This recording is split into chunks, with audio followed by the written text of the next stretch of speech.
Hello सो gas, love story Pradeep channel में आप लोगों का स्वागत है। एक सच्ची घटना के साथ फिर आप लोगों के सामने रूबरू होने जा रहे हैं। हम बताना चाहते हैं कि एक मेले में कुछ बच्चे निशाना लगाते हैं तो उन लोगों से निशाना चूक जाता है।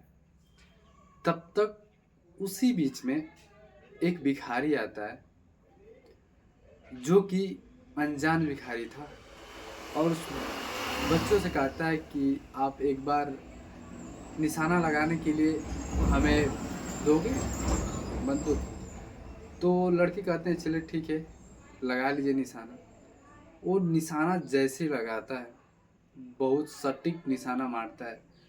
वो बच्चे देख के चौंक जाते हैं और गुब्बारे वाले भी चौंक जाता है, जो कि निशाना बात जो करवाता है वहाँ पे कि आखिर ये व्यक्ति है कौन जो एक ही झटके में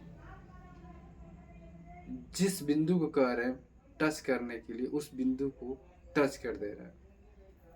इसके बाद नतीजा यह निकला कि वो व्यक्ति निशाना लगा के वहां से चला जाता है। फिर वो लड़के घर आते हैं तो सोशल मीडिया पर उस व्यक्ति का फोटो देखते हैं तो काफी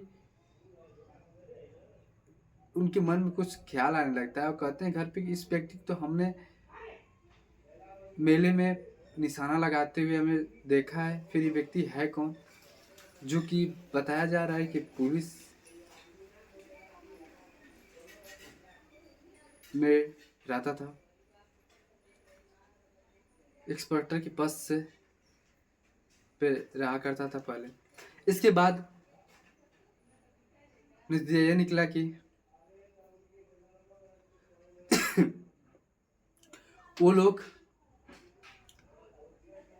ये बात देख के और नज़रअंदाज कर देते हैं। इसके बाद नतीजा एक निकलता है कि जो ये घटना हम बताना चाहते हैं आप लोगों से, ये घटना मध्य प्रदेश का है। मध्य प्रदेश में चुनाव होता है 28 नवंबर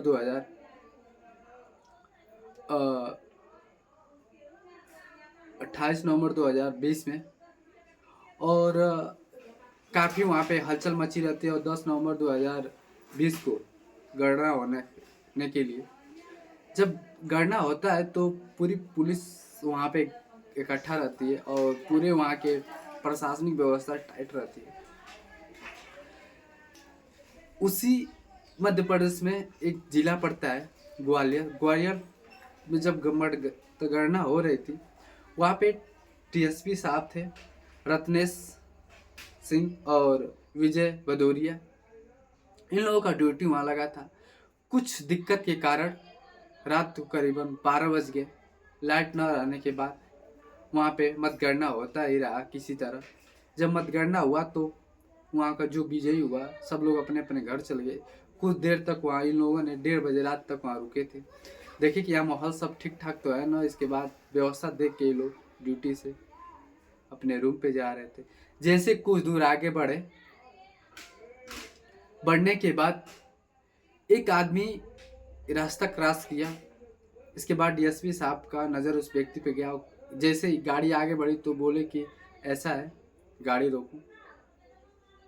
एक पुलिस वाले से बोले तुम जाके देखो कि वो व्यक्ति कौन हो जो इस रोड पार करके उस पार गया है, जाके छुपा है। तो एक पुलिस वाले उसमें से निकलता है गाड़ी से और जाता है, देखता है और देख के आता है तो बताता है सर एक अजीब किस्म का व्यक्ति है जो उसका माइंड काम नहीं कर रहा है और दाढ़ी और बढ़ाया है। कोई बात नहीं है सर, आप चलिए। तो फिर वो व्यक्ति कहता है सर उसको ठंड के मारे वो काँप रहा था। इसके बाद डीएसपी जो होते हैं रत्नेश सिंह, वो कहते हैं कि ऐसा है कि अगर ये ऐसा ना हो कि हम लोग जैसे ही जा रहे हैं यहाँ से, उसके बाद कहीं उसको रात में ऐसी कोई अनहोनी हो जाए कि कल फिर हमें सुबह आना पड़े ये चीज़ देखने के लिए। तो रत्नेश और विजय भदौरिया दोनों लोग अपने बात करते हैं और बात करके कहते हैं ऐसा है, पहले उस व्यक्ति के पास तुम लोग जाओ, उसे लेके आओ यहाँ पे। वो लोग जाते हैं उस भिखारी के पास और उस व्यक्ति को पकड़ कर लाते हैं। तो रत्नेश अपना जूता निकाल के तुरंत उस भिखारी को पहना देता है। इसके बाद एक पुलिस वाला अपना जैकेट निकाल के उस भिखारी को दे देता है। इसके बाद जो भिखारी था रत्नेश से कहता है रत्नेश जी वेरी गुड जो आपने मुझे दिया है सब। जब ये बात रतेश सिंह सुनते हैं तो सुन के हैरान हो जाते हैं कि आखिर ये व्यक्ति मेरा नाम कैसे जानता है। इसके बाद पुलिस डीएसपी साहब ने उनको कुछ उसकी आवाज़ें उनकी कान में घुस गई कि आखिर ये व्यक्ति हमें जानता है, यानी कुछ मेरा मतलब इससे कुछ लगाव है। इसके बाद रत्नेश जी उस व्यक्ति के बारे में पूछा, फिर उसे याद पड़ा कि यार ये तो, फिर उस व्यक्ति से पूछे कि तुम्हारा नाम क्या है, तो बताया कि मेरा नाम मनीष मिश्रा है, जो 1999 में हम लोग एक ही साथ ट्रेनिंग पीरियड में थे, जो मध्य प्रदेश पुलिस में ज्वाइनिंग हुआ था। वो व्यक्ति को वो बात याद आ गई और उस व्यक्ति को देखा और कहा कि यार ये कैसे तुम्हारे साथ हुआ। उसको तुरंत पुलिस कहा कि तुम हमारे साथ चलो, गाड़ी में बैठो, मेरे साथ चलो, क्या हुआ तुम्हें, कैसे सब हो गया। वो जो मिश्रा जी थे, मनीष जी, वो बैठ नहीं रहे थे, तो पुलिस वालों के माध्यम से ज़बरदस्ती गाड़ी में बैठाया गया। उसे पुलिस स्टेशन ले जाने के बाद उनका दाढ़ी बाढ़ सब अच्छे से बनवाया गया। इसके बाद उनके बारे में पूरे बायोडाटा लिया गया, तो उनको पता चला कि उनका माइंड डिस्टर्ब हो गया था। इसके बाद नज़दीकी वहीं पे NGO करके कुछ मेंटली डिस्टर्ब लोग होते हैं, तो उसके कुछ डॉक्टर थे, उन लोगों को बुलाया जाता है। इसके बाद कुछ वो ठीक होते हैं, दवा दिलवाते हैं। इसके बाद उनसे पूछते हैं तो वो बताते हैं, मनीष मिश्रा जी, कि जब मैं 2005 में तबीयत मेरी ख़राब हुई, मैं घर आके ज़्यादा से ज़्यादा रहने लगा, तो मेरी जो बीवी थी वो न्यायालय में अच्छे पद पे पोस्टिंग उसकी थी, वो हमसे अब पीछा छुड़ाना चाहती थी। हमें तलाकनामे के लिए, हमें डिवोर्स देने के लिए पेपर पे डिवोर्स करवा ली और हमें छोड़ के चली गई।